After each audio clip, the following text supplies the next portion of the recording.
నమస్కారం. గ్రామీణ ప్రాంతాల అభివృద్ధికి మన మోడీ గారు ఎటువంటి పథకాలు ప్రవేశపెట్టలేదా? చాలామంది అనుకుంటారు ఇవన్నీ కేంద్ర ప్రభుత్వ పథకాలు కాదని. కానీ వారందరికీ తెలియజేయాల్సిన బాధ్యత మనదే కదా. మోదీ గారు మన గ్రామాల కోసం ఎటువంటి పథకాలు ప్రవేశపెట్టారో చూద్దాం.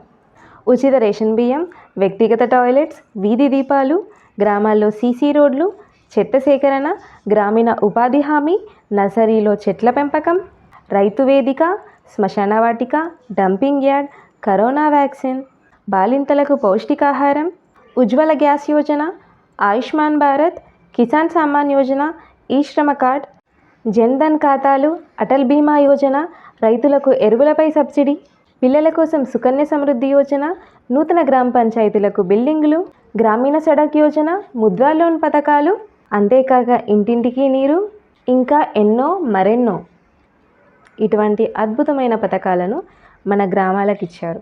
మన పల్లెలే దేశానికి పట్టుకొమ్మలని దినదిన అభివృద్ధి చేస్తూ మన దేశాన్ని అభివృద్ధి పథంలో నడిపిస్తున్నారు నరేంద్ర మోదీ గారు. ఈ పథకాలన్నీ మన కేంద్ర ప్రభుత్వం పథకాలు కనుక ప్రతి ఒక్కరూ తెలియని వారందరికీ తెలియజేయండి. ఇటువంటి అద్భుత పథకాలు మరెన్నో ప్రవేశపెట్టాలన్నా మన మోదీ గారిని గెలిపించుకోవాలి. అలాగే మీ అందరి సపోర్ట్ని అందించండి. మన ఛానల్ని ముందుకు తీసుకెళ్ళండి. జై శ్రీరామ్, జై నమో.